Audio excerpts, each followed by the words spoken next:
But what I did see was an incredible sight. It was like a huge waterfall of stars, and this waterfall of stars was the size of Victoria Falls, Niagara Falls. But instead of billions of tons of water cascading over the edge, there were billions of stars casting, falling over, and there were like shooting stars flying over the top and falling right down through the middle. And I thought, wow, this is awesome. This is like so beautiful. And I thought to myself, I'm not in this small darkened space anymore that I figured I first was. I'm actually in the universe itself. I'm actually part of the universe.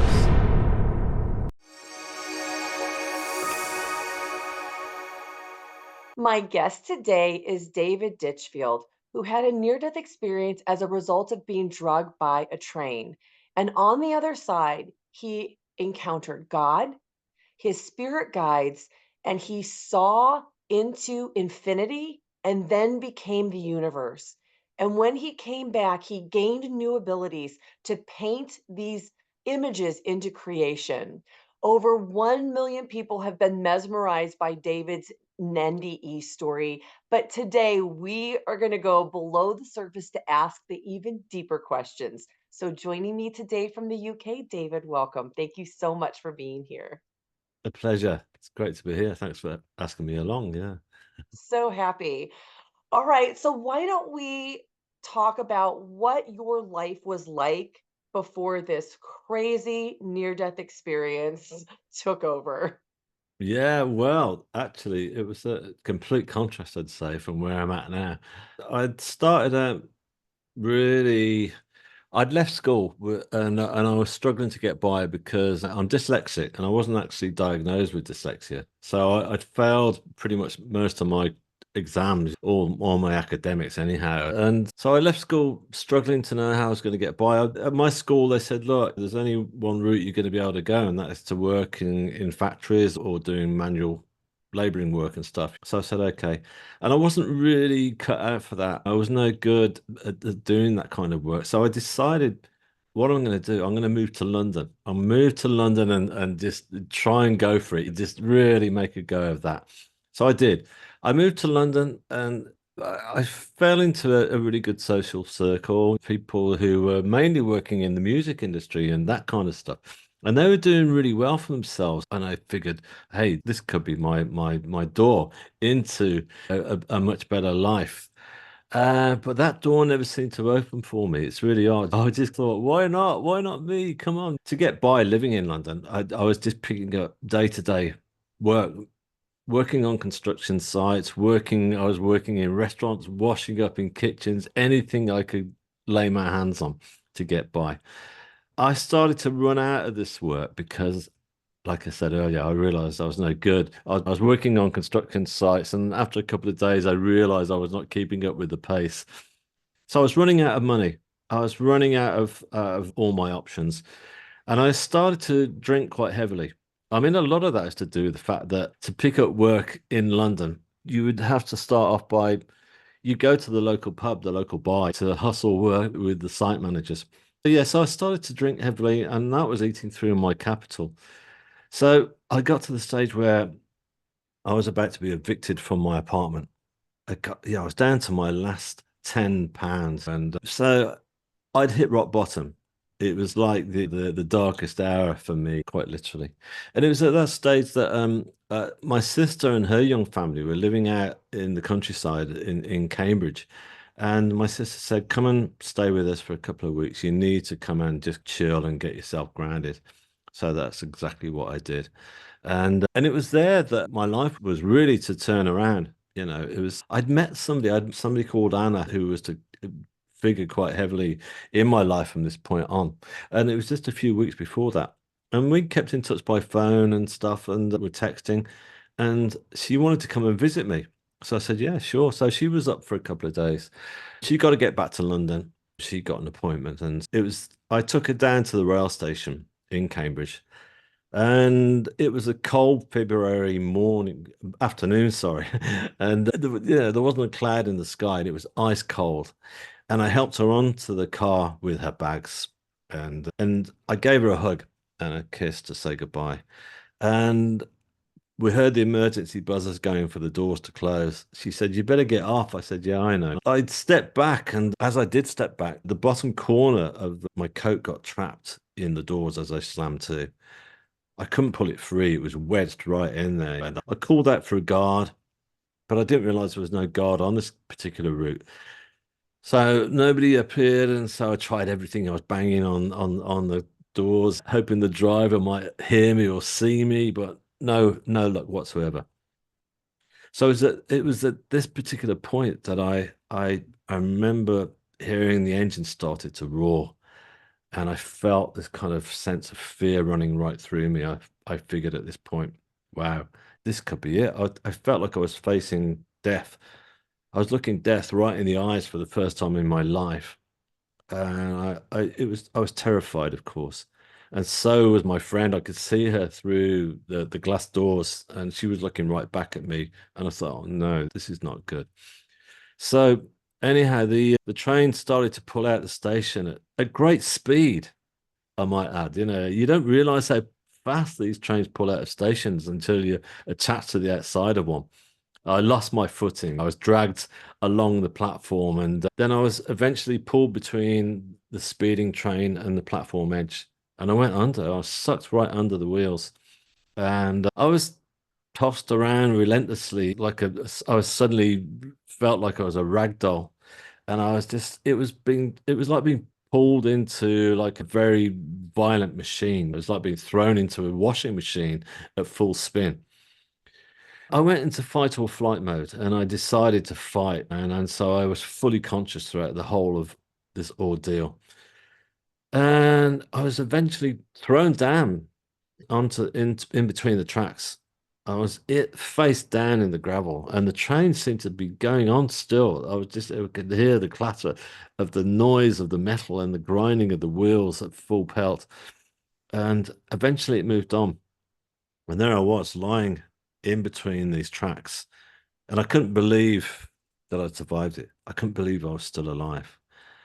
I was in agony. I was in complete agony. And this beautiful sheepskin coat that I've been wearing that had protected me was now ripped to shreds, particularly on the left arm. And I noticed as I looked down that my left arm had been completely ripped right open and it was cut from the elbow down. It was severed. And oh man, the pain was tremendous, but the relief was equally tremendous that I was alive. And I went to try and get my cell phone out of my pocket because there was no one around. I thought I'd better phone because I was scared that another train was going to come down the track and just completely take me.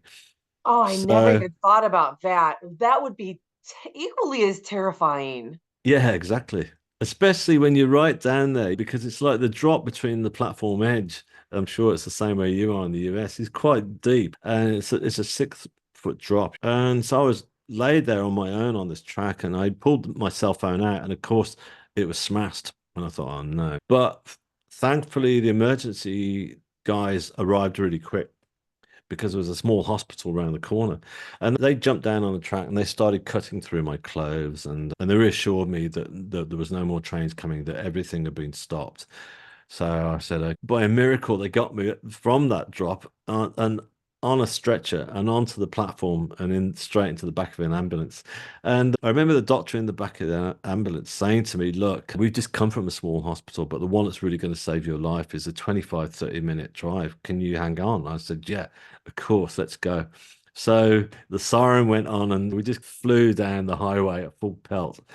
And I never thought I'd end up in the back of an ambulance. And it was just like, and I was still pretty scared because I thought I was realizing how much blood I was losing from my left arm. And I thought, it's not all over yet.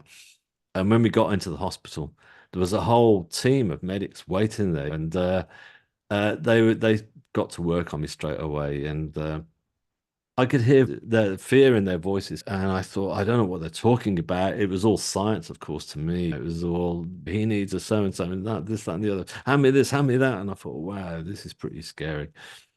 And the surgeon who was in control of the whole thing was just great. He was this guy who was like working with me throughout and keeping me calm. And he said, "Look, David, wheel you straight into theatre. You're in a pretty bad way. He said, but your family are here. Would you like to see them before you go in? I said, yeah, please. I needed to see my mother at that point. It was just really that weird, you know. It was that connection I got with her. I thought, and so they came in, and my mother was there, and she was in tears. She was like completely in shock. And I said, Mum, it's always me bringing the dramas to the family. And she said, I'm so sorry. And she said, don't say sorry. You've done nothing wrong. It's not your fault, which of course it wasn't. But I was more concerned also to speak to my friend Anna, who I could see was sat right at the back of the emergency department. I said, can I speak to Anna before I go in? And so she came over and she was shaking her head from side to side. She said, I can't believe you're alive. She said, I saw you go under. I watched. I ran through the carriage and I saw you go under. And I said, I know, I can't believe I'm here either. So, but I am.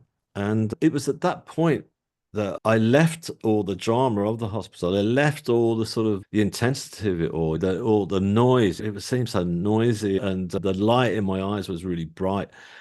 And I left all this, and I left all the pain and the agony that I was in, and I was suddenly in this beautiful darkened space, and the pain had gone, everything had gone, and I just thought, wow, I thought I didn't make it. Figured straight away, this is it. I'm dead. And it's odd, but I didn't go into a state of fear or rejection of what was happening here. And I've since learned that a lot of people do who, when they pass over, they've got too much to live for, they've got kids and stuff. And so they try to reject it and they try to come back. But I didn't try to pull back. I didn't want to die, but after all the I'd just been through in my life and all the drama of that hospital, that accident itself, I just went with it. And I looked around to try and get my bearings. And the first thing I noticed was I was being greeted by these pulsating colors of light that were pulsating all around me. And these colors, they were like orbs, and they made me feel calm. They made me feel safe, which was a lovely sensation. And I looked down to see, I could tell I was no longer on the hospital trolley or whatever you may call it in the US that I had been laid on for all this time. Instead, I was on a huge like rock. It was like a big slate rock. And it felt remarkably comfortable to be laid out on, considering I realized I was no longer clothed either, because I wanted to check my wounds. And I looked down and I realized I was just covered in this blue satin silky material that made me feel again quite safe. And the I checked my wounds and everything was fine. Not even a single scratch or bruise. Everything was back in place. So with this notion, I kind of laid my head back on the rock and closed my eyes. And as I did close my eyes, eventually I started to see light coming through my eyelids. And so I opened my eyes. And as I looked up, there were like three symmetrical grids of white light, pure, very white, bright light coming in towards me. And normally in this realm, you wouldn't be able to look into that kind of light that was so bright and intense. But in this realm, I could look into it. In fact, I couldn't take my gaze away because I realized that this was more than just light. There was a healing energy coming from this light. So I trusted in it and I closed my eyes and I allowed this light to bathe me in, because I felt that it was like healing all the trauma that my body had just been thrown through, because it was the human body should not be thrown into under a train in such a violent manner as it was. And as time went on, I started to feel a sensation that somebody was close by.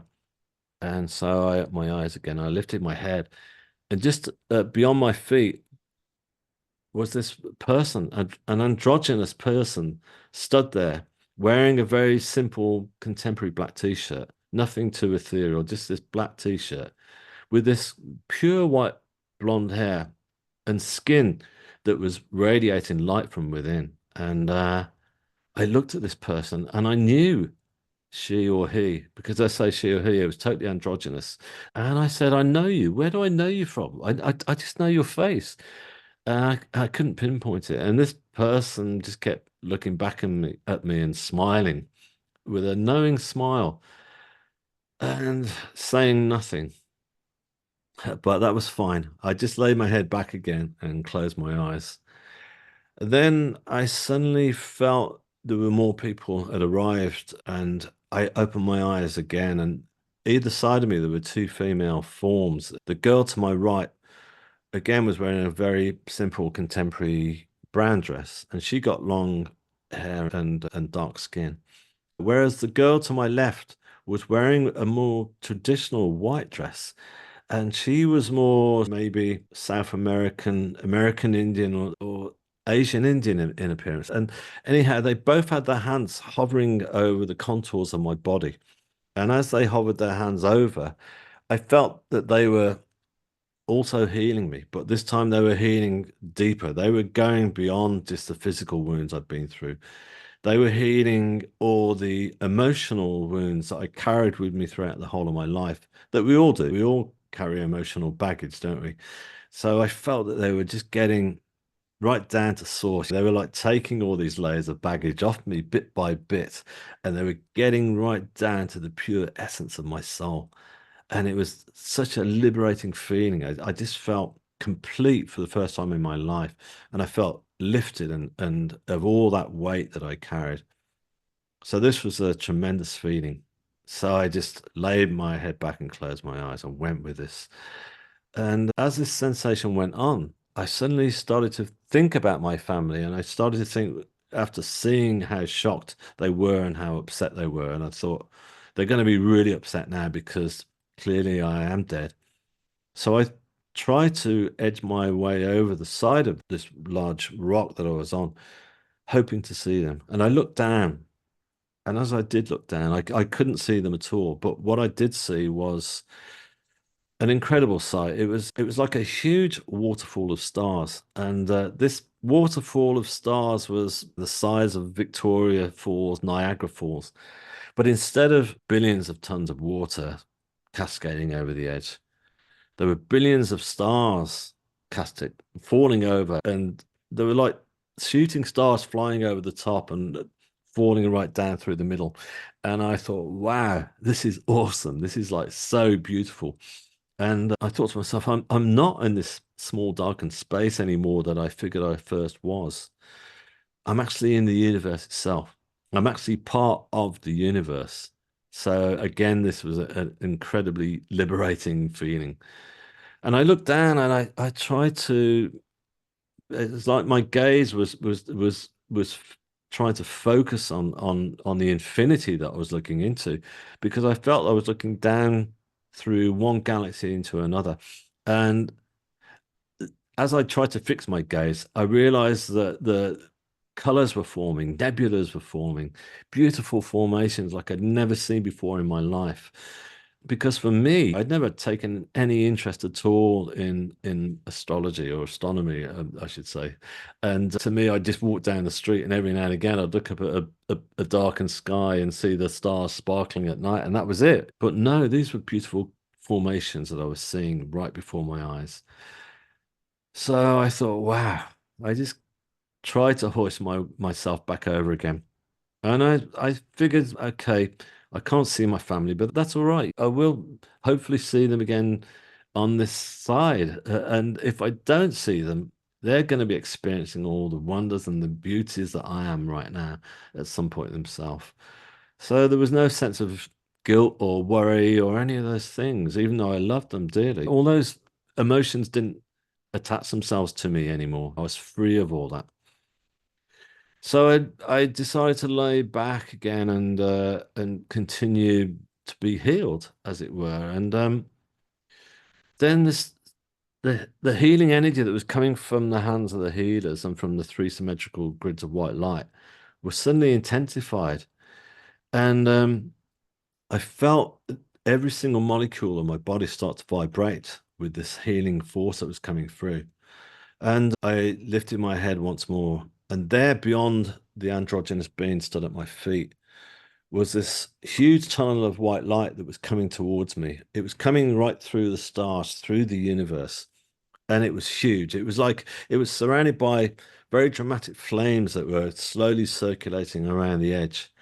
And again, it was a very pure white light. And I felt this energy of light was causing a sensation of love, unconditional love to go throughout my veins and every single part of my body.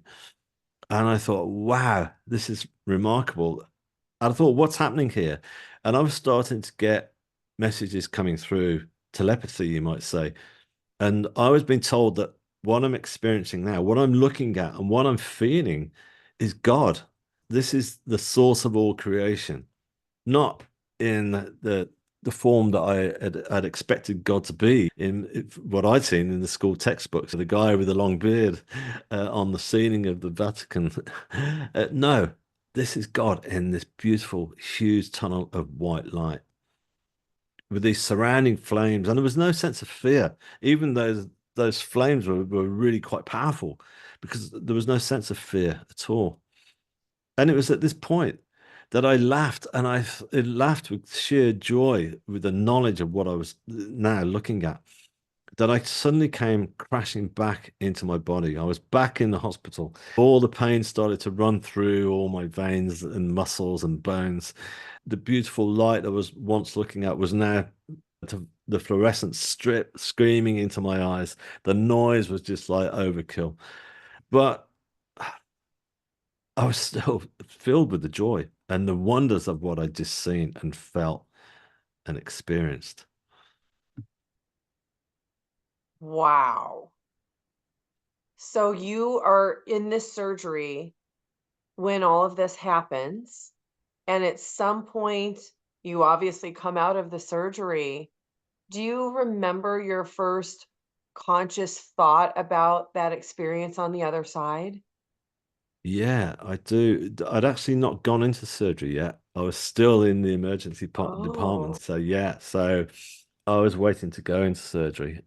But I didn't have that much time. I remember my family was still there and they were saying their goodbyes. And I said, I need to speak to Anna one more time. And I spoke to her and I said, Anna, listen, something amazing has just happened. I've got to tell you about it. And of course, she didn't know what had happened. And she put her hand over my mouth. She said, not now, David. It can wait. Tell me later. I'm like, okay. So, but what I do remember is that I was under after that for about 8.5 hours while they worked on me, and they'd given me my own room in the hospital. So I just remember waking, and it was like in the early hours of the morning, and it was just me and this little machine bleeping next to me. And of course, I was trying to process when I came through what had happened. Going under a train is that's a big thing to deal with. So I was dealing with all that. But the truth is, I was more focused on this incredible journey that I'd just been through, this whole experience, because I knew nothing about spirituality, near-death experiences, anything at all. So I thought, is it just me that this has happened to? And what is my mission? What is my quest? Why did they send me back? And what do I do? And how do I tell the world about this? Because I've got to, and I wanted to. There was no sense of people are going to think I'm crazy. I didn't care. I've got to tell everyone. And I was scared I was going to forget about it all as well. I was really scared. And so I thought straight away, I know I'm gonna do a painting. I'm gonna do a huge painting about this. I'd never done anything like this before. But I thought it doesn't matter. It's got to be like those huge biblical scenes that you see that the Renaissance painters did, those big dramatic biblical scenes. And there was no sense of I can't do it.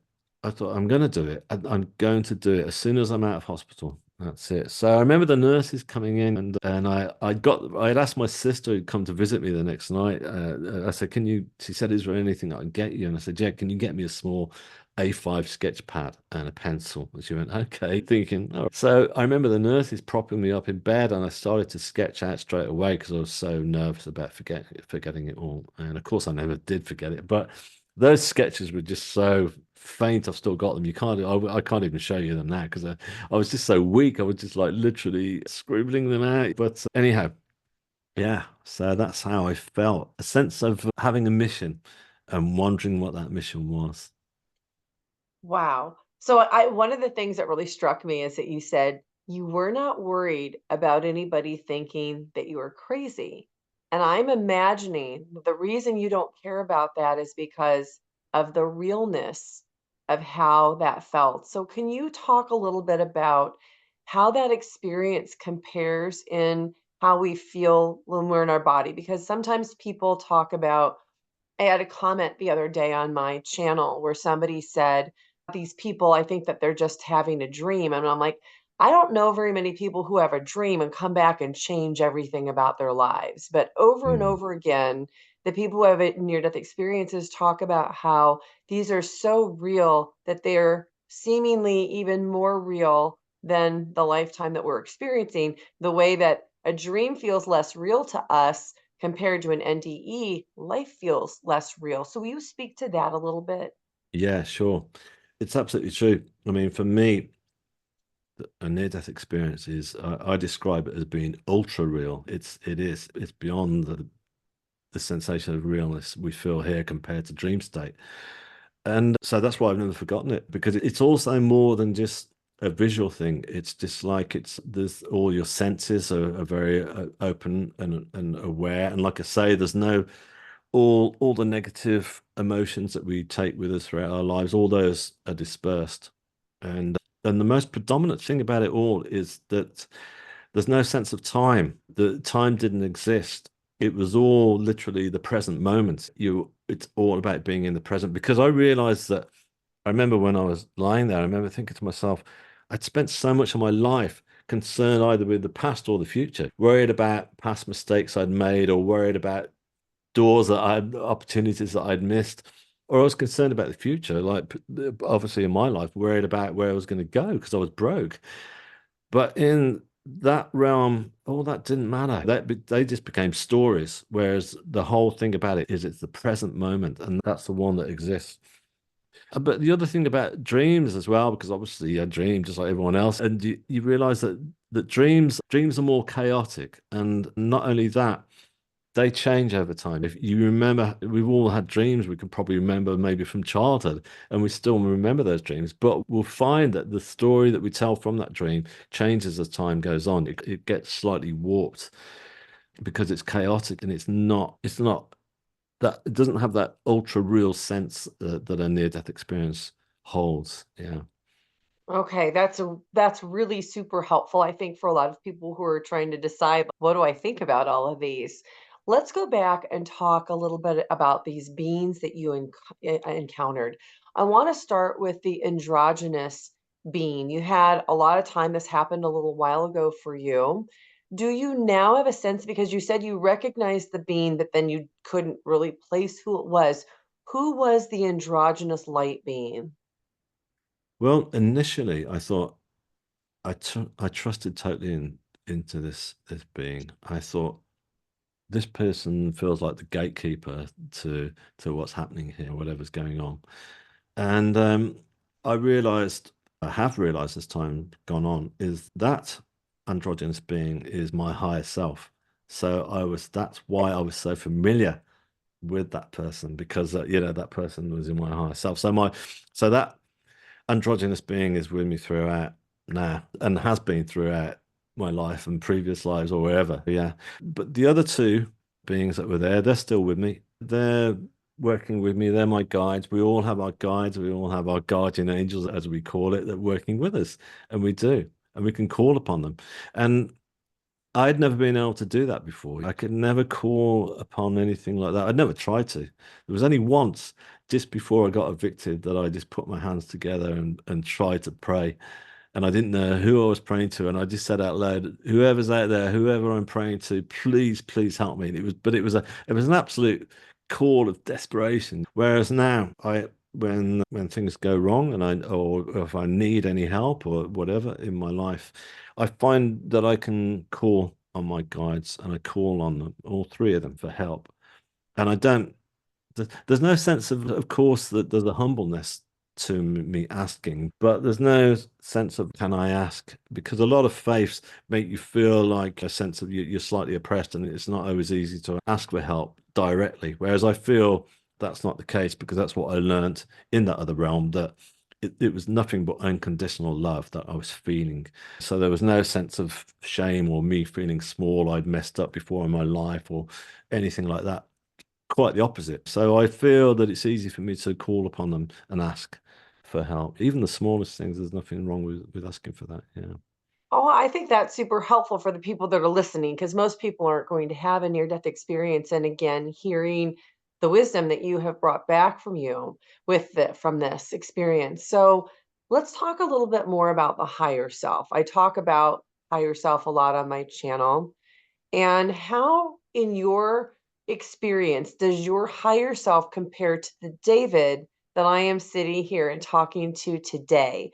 Who is the higher self, and how does it work from your vantage point of what you learned? Well, the higher self is not driven by thought, and the higher self is not driven by ego. And that's the difference. Whereas we're all conditioned, especially as humans, more so than animals, we are driven by thought and ego and technology because we've evolved so much. So our lives have become, and our minds have become busier and busier as time's gone on. I love technology, of course. I think it's great, and science is great. But we've got further and further away from being attuned to the universe. Being when I talked about that feeling of being liberated and feeling part of the universe in my near-death experience and stuff, I realized that I'm not. And it's still very hard for me to do that for us all to connect with the universe. Whereas the animal kingdom does, and the birds, insects, everything else, trees, everything in nature is still aligned with the universe. I mean, you look at the change of seasons where we are now here in the UK, spring's just really starting to kick in, and it's amazing. And I just think it's incredible how the whole of the animal kingdom and the leaves on the trees, the buds coming through, is all driven by the universe. And we've got away from that. We've got further and further away from that. So the higher self is still connected with the universe. The higher self is not driven by technology and ego and the thought. So do you think that your entire higher self is with you in this incarnation, or do you feel like it's just a small portion of the higher self that is with you in this earthly incarnation? I like I said, I felt I'd known this being, my higher self, and I couldn't figure where from. It was like that thing, when you go to a party sometimes and you meet somebody for the first time and you just hit it off, you chat, and it's just like you turn around to each other and say, I feel like I've known you for life and beyond. And so that's what I felt. I felt like I knew this person. I felt like I'd known them not just in this life, but in previous lives and beyond that. So that was me having my question answered, that my higher self has been with me throughout all the various reincarnations that I've been through. Me as David, as the soul of me, the pure essence of my soul. Yeah. Yeah, that makes a lot of sense. All right, let's talk about the guides who healed you. So you had the two female guides that laid their hands over you, and they Mm. begin to go deep and heal not the body, but the emotions. And you had Yeah. mentioned that before this experience, you lived a lot in the past and you lived a lot in the future. Hmm. So I would imagine if they'd healed these different things that you were suffering from in your human incarnation, you come back and you're different. Your thoughts are probably different. What you focus your attention on is different. Will you give us an example of something that you had been really focused on before this near death experience that you came back and you're like, what? This is gone, because I think we all have different thoughts that come up for us or that we ruminate over. And I can imagine like almost having a magic wand and making those disappear. It might make you feel so much lighter, but it would be a noticeable difference that my thoughts are not all focused in this area. So, do you have something you can share? Yeah. I mean, what I realized is my life before was I describe it as being, it was more linear. It was just kind of like I was always trying to skate over the surface of everything. Even though my life was constantly going wrong for me and not working out, rather than actually sit down and evaluate what was happening and realize I was probably chasing the wrong goals or what have you, or whenever anything went wrong in my life, as I said to you, rather than try and fix it and address it, the way I would fix it would be to go to the local bar and have a drink, that's a linear way of going through life. So I never really stopped to get in touch with me, the real me and the authentic me. So I never allowed the authentic me to come through. And I realized I was acting all the time. That's how I look back on my life before, because I felt that I was failing and not keeping up with others and not getting all those breakthroughs. I would act. I'd be try to be a different person than what I really was. So the difference now is I realize that I'm not doing that now. I'm more authentic to myself. And so I've that's when I talked earlier about doing that first painting. When I started doing that, there was no sense of at first there was a sense of anticipation before I first started it because I didn't want to mess this up. I wanted to get this right, you know. But once I started painting, I was amazed. I was channeling. I was getting help to bring this out, and my higher self was certainly working with me then because I was hardly thinking about it at all. I was just felt like I was still attached to this other realm, and I wanted to get this right. And I was asking for their help, and they were helping me to bring all the colors out, skin tones, things like that. Before, I would have thought if I painted a skin color, it would just be one color. But no, I was starting to splash on greens and reds and blues, all sorts of colors, and it was starting to come alive. And I realized I was trusting my inner voice, trusting my higher self, trusting something within me rather than allowing the ego or the thinking mind to take over.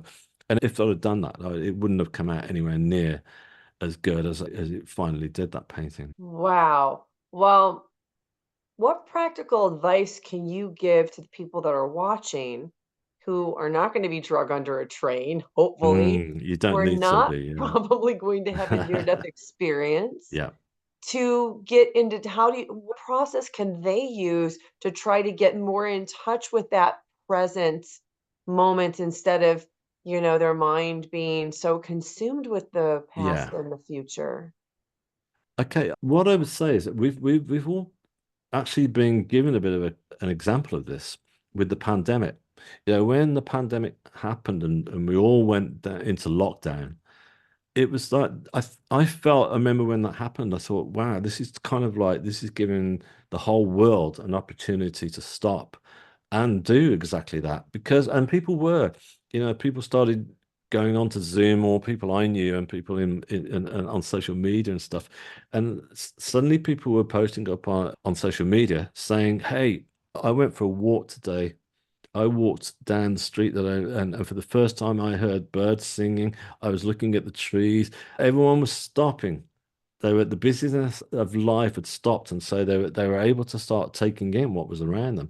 And then people were turning around saying, "Hey, I baked bread for the first time in my life today. I started to paint for the first time in my life today, and I loved it, and it was great." So all these people were suddenly given that opportunity to stop and go within themselves and find that authentic voice within inside and say, this is what I could do. I can bake a piece of bread. I can do a painting. I can, whatever it may be, or carve a piece of wood. And I'm not saying everyone's going to be an artist or what have you, but you'll find something that's within you that you didn't even realize was in there. Because let's face it, in Western civilization, we've been taken through the education system, and then the education system turns around and says, "Hey, you're going to do this, you're going to do that," and you've got no choice. And suddenly, before you know it, you're out there on the production line of life, doing something that may not actually suit you. So you can go within yourself and find what really try and cast yourself back to that moment when you didn't have to go into work, basically, and think about what really was important to you. That's excellent. Thank you very much for explaining that. I think that that will be very helpful for people watching. Um, let's talk a little bit more about your artwork and your music. Mm. So, you've been able to now create a whole body of artwork. So, what about your artwork inspires you to keep on creating? What about it helps you with your purpose? Because I know that these are connected. Um, it's a feeling. I thought I was just going to do one painting to start with, and after I finished that first one, I couldn't wait to start the next, and then the next, and then the next, and I was prolific. I continued to keep painting, and a lot of synchronicity started to happen in my life actually at that point, and I realized that. I mean, the reason I was able to keep painting was because I was recovering at my sister's house, and a friend of hers had come round. one day, and she said, "I hear you're going to do a painting. When are you going to start it?" And I said, "Oh, the light's too dark in here." As I say, I was apprehensive, and I said, "I can't start." She said, "Listen, my husband and I run a Pilates yoga center. We've got studio space upstairs, and we're closed for the week. You can do your painting there." So that's where I started it. And of course, I didn't finish it in within 1 week. But she said, "That's okay. We'll move you around if you're happy with that around studios while we do our classes." I said, "Yeah, great." And I stayed there for 2 years. They were happy to keep me there. And it was fantastic. So I kept doing all these paintings. And people used to come up who were coming in for all these yoga classes. I became known as the artist in the attic, and they used to come up and look at my paintings and say, "Hey, what's this?" So I'd tell them. And I realized that people were very keen to hear about my story. And I thought, this is really lovely. This is good. And I thought, this is my purpose. This is what I need to, this is my way of, when I kept thinking, what is my purpose? What is my mission? I thought, I've obviously through my art, I've been able to tell my story. I can reach people. And then I, I got friendly with one of the people there, and she was a cello player in the local orchestra, the chamber orchestra of St. Ives, and she said, "Look, let's meet for coffee." And so I said, "Yeah, we did. We met up for coffee." And I don't know. It was interesting because I suddenly realized I was feeling inspired to go beyond just doing the paintings, and I thought maybe I could write a piece of music as well that would take it to a different dimension, because I realized that there was people coming in looking at the paintings, but it was only a handful. So I thought, I knew this girl who was working in the orchestra, and I thought maybe I could write a piece of music that the orchestra could perform. And again, there was no sense of I can't do it. I can't read or write music, and I still can't to this day. But I went home and I got this old synthesizer up in the loft, and I got that down, and I thought it was just going to be a song, to be honest with you. So I wasn't that ambitious. I thought it was going to be a song. And that I thought, if I write this song, maybe they could play it between a few cellos or something like that. But it started to develop into something bigger than that. I thought, no, this has got to be performed by the orchestra. So I spoke to her about it, and she said, yeah, maybe we could do it. So she went back to the orchestra, and they said, we'll meet for coffee in a couple of weeks. So I said, okay. Now my brother, he knew more about all this than me, and he said, look, if you're going to be doing this for an orchestra, you can't just bring a cassette tape, because that's all I got. I just got this little cassette recorder that my dad gave me, and they won't just do it off a cassette. It's got to be scored up. And I went, okay. He said, look, I've got this app, and I've got an old laptop, and I'm going to bring it up for you. And he was living in London himself, and so he brought it up, and he set me up, and he was really helpful. And he said, look, okay, when you play the keyboards, and then you've got to program it in, and then it will go from the notes you're playing on the keyboards, and it will get into musical format. So that's how I did it. So I met up with the orchestra, and they said, yeah, okay, we'll perform it. I thought, fantastic. Yeah, so that all came together, and it was this, again, more synchronicity started to happen, because they said, look, we normally ask people who've composed a piece of music to talk to the local press about it. And I said, yeah, sure. So I spoke to the local press. They phoned me up, and they said, hang on, you're the guy who went under the train, aren't you? And I said, yeah, because it was all over the news at the time. And they said, this is going on the front page of paper. And I said, fantastic. So that Wow. really, I know that really opened things up, more I bet. synchronicity. The next thing I knew was the phone kept ringing, and I suddenly felt, wow, the energy is just really buzzing at the moment, and it felt great. And then the BBC got in touch with me, and they said, we've read your piece and in the paper, and we'd love to come and interview you for the TV. And I said, yeah, great. So they said, can we come to a rehearsal? I said, sure thing. And the funny thing is, the orchestra themselves were kind of, when I spoke to them, they were going, well, the orchestras they're a beautiful, beautiful bunch of people, but they're very serious about their music, and all they were saying, I don't, this could interrupt the rehearsal. And I said, oh, it won't take a few minutes, I promise you. So anyway, but it worked out great, because after that went on TV, it was just like it was on the news. The concert sold out 2 weeks in Of advance. course it did. I love Of that. course it did, yeah. Exactly. And of course the orchestra were delighted with that as well. So everyone was happy at the end of the day. So that was good. So that was amazing. It was in a converted church, the venue. And they had more people in there than they really should have done. We went beyond fire regulations, but it didn't matter because the buzz was just tremendous. It was a beautiful atmosphere. And I remember I sat down, they gave me front row seats with my family, and we sat on the front row. And I remember the conductor's baton coming down, and as it did, it's amazing. And it wasn't just me who spotted this, so it's not me just putting this across to you, but quite a few people saw this. That a white dove landed on the windowsill of this beautiful old church, and I looked for, and so wow, that was beautiful. And then it stayed there throughout the whole piece, and it finished, and it sounded amazing. I just sat there.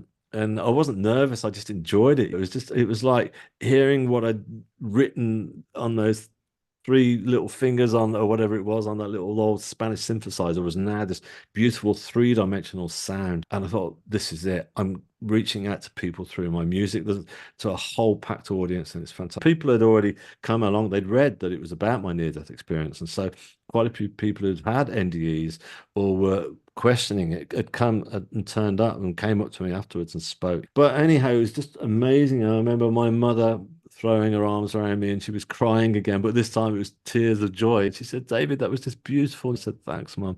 And then my sister said, David, look behind you. I was going, what? She said, look behind. And I looked, and there was a standing ovation, and everyone was just stood up. So it was a really beautiful event. And I just thought, it's worked. I've connected. So, yeah.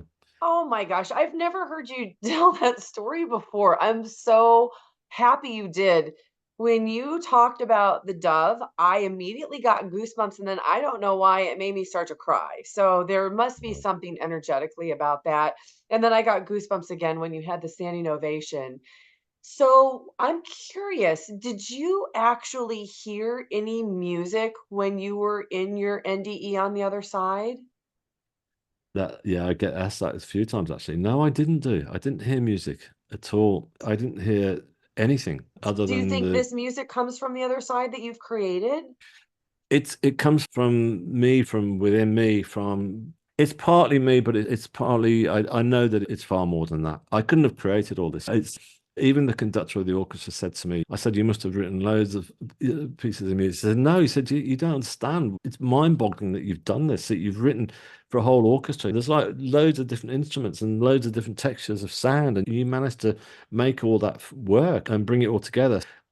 Just like the painting, I was getting a crash course on how to write for an orchestra. But I try to avoid the thinking mind coming in again. I try to avoid ego coming in. And I try to allow the whatever's coming through to be coming from partly from my authentic self, but also from the help of a channel through. I know that I get help from the other side. Every time something beautiful comes through, I've been working on a new piece today, actually, and some ideas suddenly came through, and it was just like, oh, wow.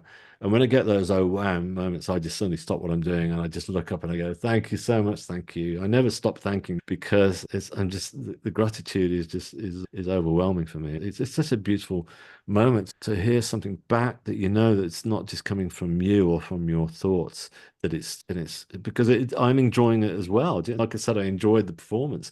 I enjoyed listening to it. It's almost like listening to something that somebody else had written. So yeah. Yeah, I understand that. That's oh my gosh, that's so amazing. All right, so you're making me want to talk a little bit about the universe and the nebulas and the waterfall of stars that you saw on the other side. So I don't know, I'm curious, did you seek out images, like real images, like NASA in images of the universe to see if you could, recognize anything from your near-death experience? Have you ever looked? Absolutely. I developed for the first time in my life, which I've still got it now, fascination with documentaries on the universe, anything to do with the universe. I've got to watch it. I want to watch it and find out what's going on out there and what they've discovered. But an incredible moment happened for me. It was a couple of friends got in touch with me and said, "Hey David," they were texting me and said, "Are you watching the news?" And I said, "No, why?" And they said, "Switch it on." And I switched it on, and it was the Hubble telescope, and they just brought back these images that had come back from uh, the far side of our galaxy. And these are the first time they'd ever been seen. And I was going, wow. And my friends were saying, it's your paintings. I'd already started painting then. I'd already started painting what I'd seen. And the flames that were going around the tunnel of white light, and there were like nebulas coming off those flames. And my friends were saying, look, these new images that just they've only just discovered, they've never been seen before. They're just like your painting. So there's no, it's not just me saying that. It was just incredible.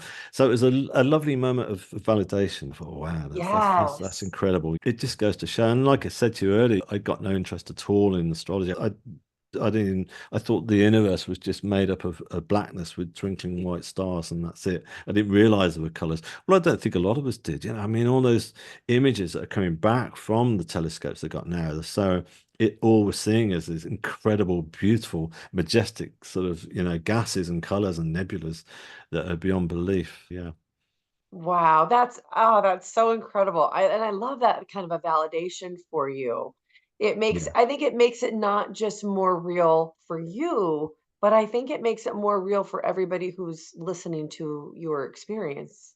Yeah, exactly. It does. It helps. It does help because, of course, I know that people will question it and stuff like that, and it's just completely normal to do that. The thing is, watching those programs on the universe actually is that there's a guy who I love in the UK called Professor Brian Cox, and he's fantastic.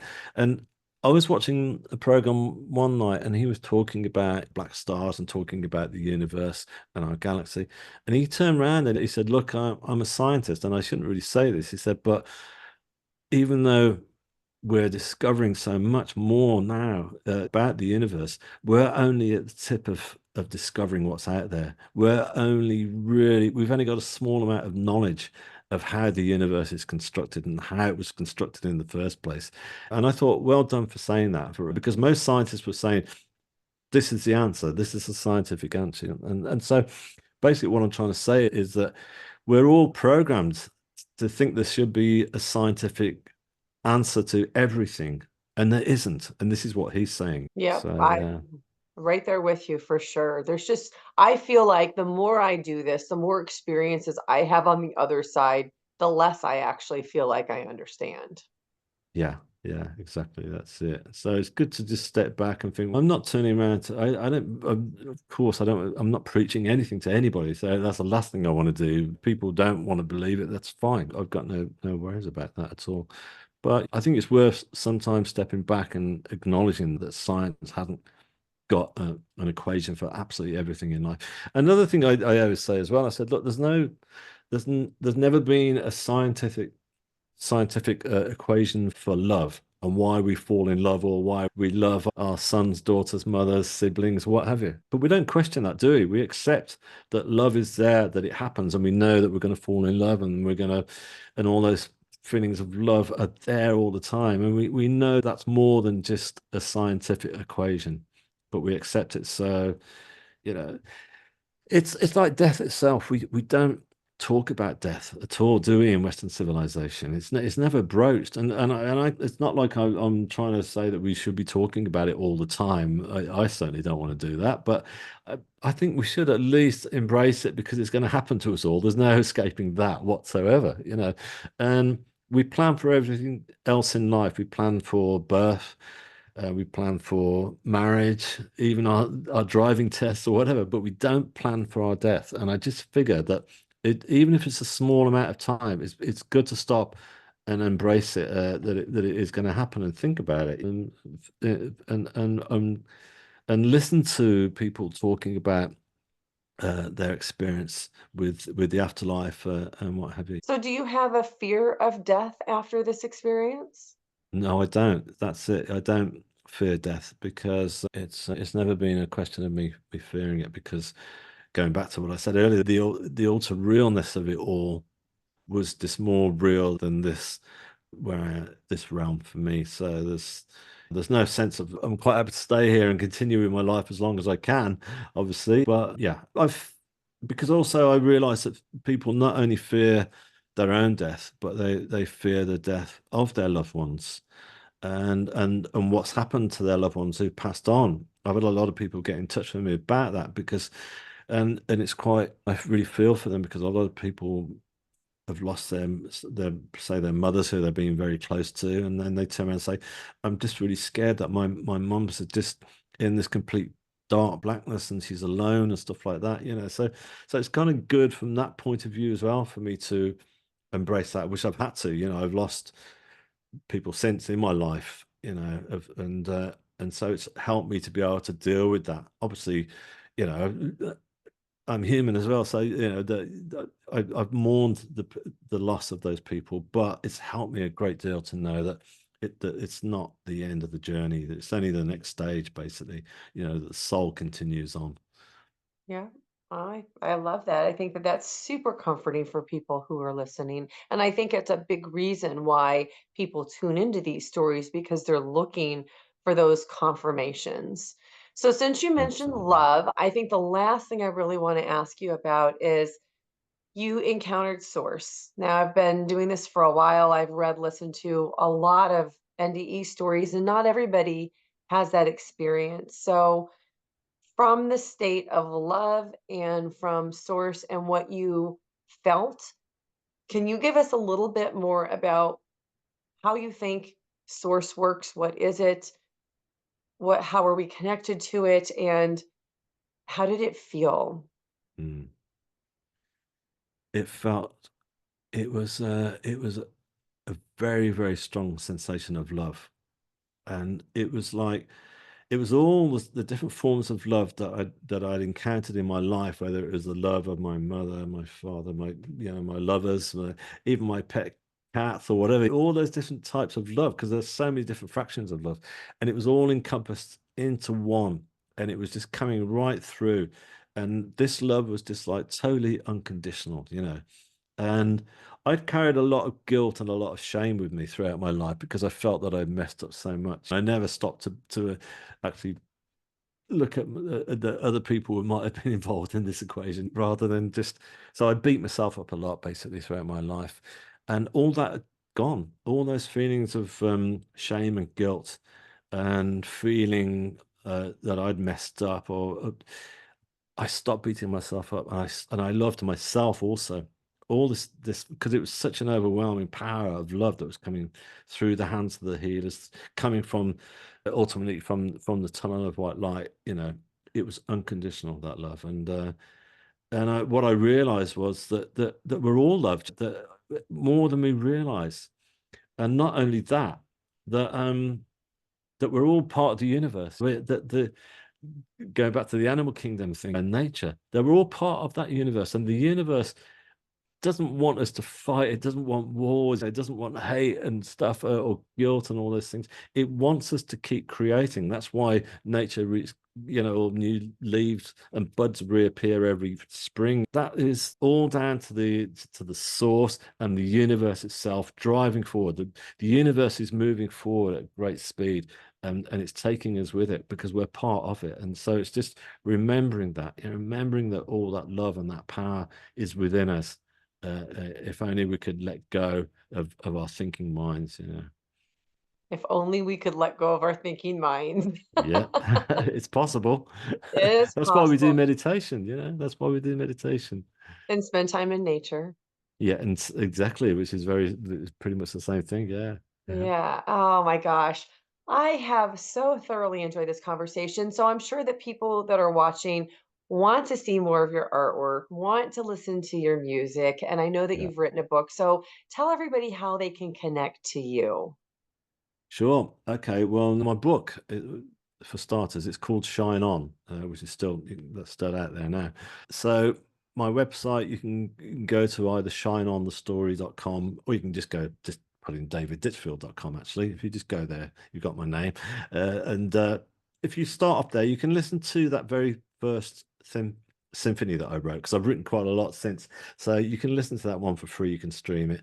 There's like three movements to it, and it will take you through the whole of the NDE Oh, I'm journey. excited. I didn't know that that was there. I'm excited to listen. Oh, cool. Yeah, yeah. Go and have a listen, please do. Yeah. And then you've got all my social media links on there if you want to follow me. The reason I say that is because you can find out what's going on with my paintings and my music, and what's coming next and stuff. And you can see some of my paintings are up there on the website, and some of them are on Instagram and Facebook. Yeah, maybe predominantly Instagram, I guess. Yeah.